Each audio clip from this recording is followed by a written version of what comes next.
Sir सबसे पहले तो हम आपका नाम जानना चाहते हैं। आप डॉक्टर शमशुद्दीन शम्स। सर आप कांग्रेस के कद्दावर नेता हैं और लगातार आप लोकसभा के जो प्रत्याशी राज बब्बर जी उनके साथ में हैं। किस तरीके का माहौल पूरे गुरुग्राम लोकसभा में दिखाई दे रहा है, क्या कहोगे इसके लिए?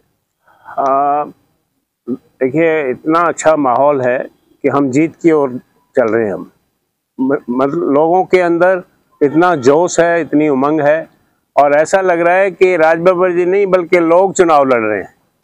और उसका एक मुख्य कारण जो मैं कहूँगा वो ये है कि दूसरी ओर जो कैंडिडेट है बीजेपी के राव इंद्रजीत, वो 20 साल से मेंबर पार्लियामेंट है। वो अपना चुनाव जीतने के बाद लोगों से कोई वास्ता नहीं रखते।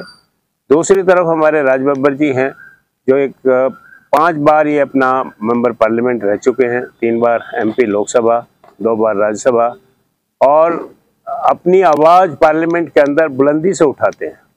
लोगों के मुद्दे पार्लियामेंट में बड़े इफेक्टिवली रखते हैं। सर मेवात की अगर बात करें, मेवात यूनिवर्सिटी की जो सभी सरकारों ने बात की लेकिन नहीं है, दिल्ली अलवर राष्ट्रीय राजमार्ग का फोर लेन नहीं है, तो क्या कांग्रेस प्रत्याशी अगर यहाँ से जिता के हम भेजेंगे तो क्या ये सारी मांगे पूरी हो पाएंगी? बिल्कुल होंगी।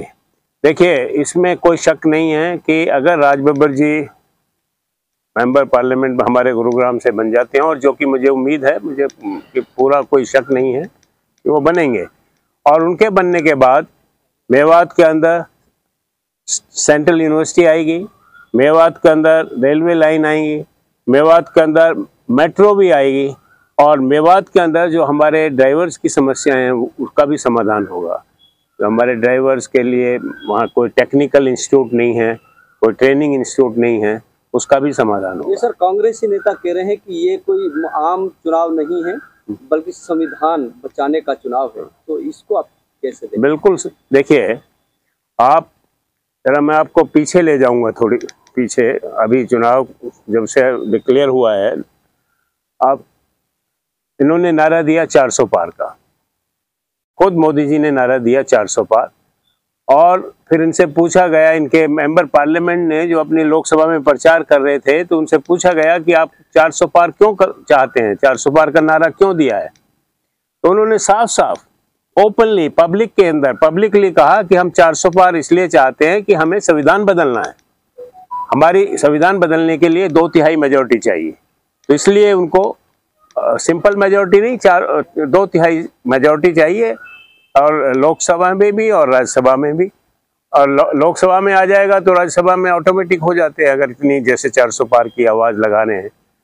तो उनकी नीयत ठीक नहीं है।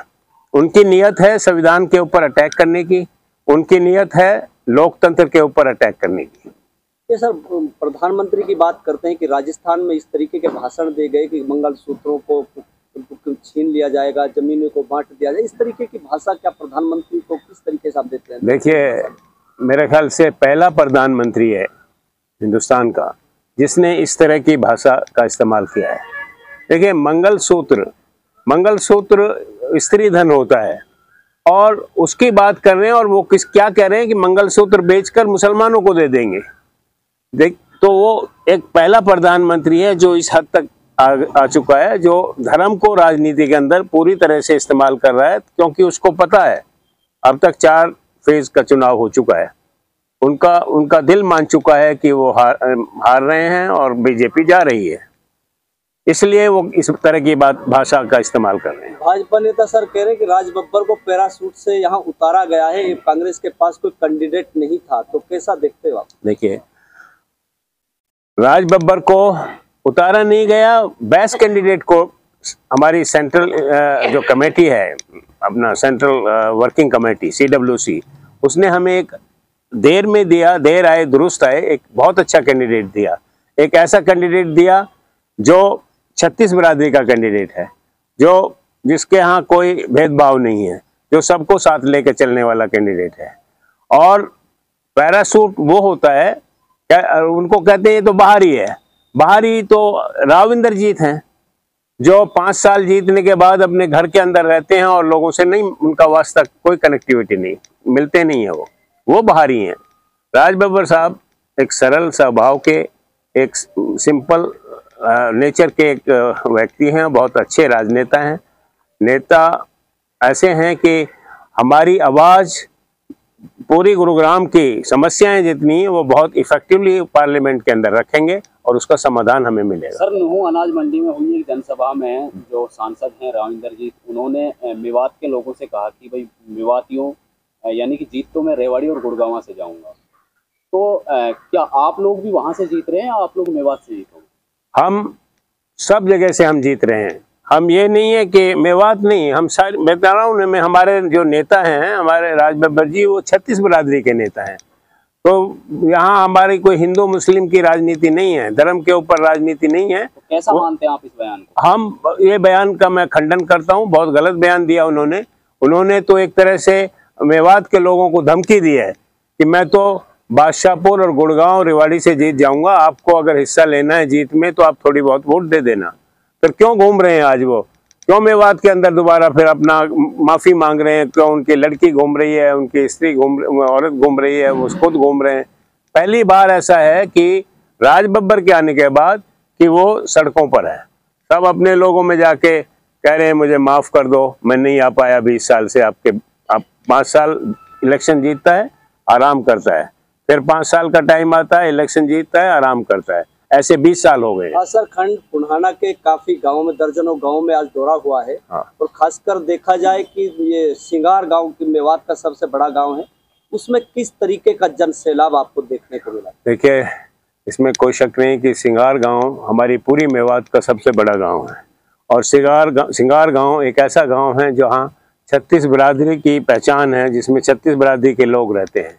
और जो आज जनसैलाब देखने को मिला, उससे तो बिल्कुल, मैंने तो ये बोला कि इसे तो 4 जून का रिजल्ट क्लियर कर दिया आज इलाके के लोगों ने।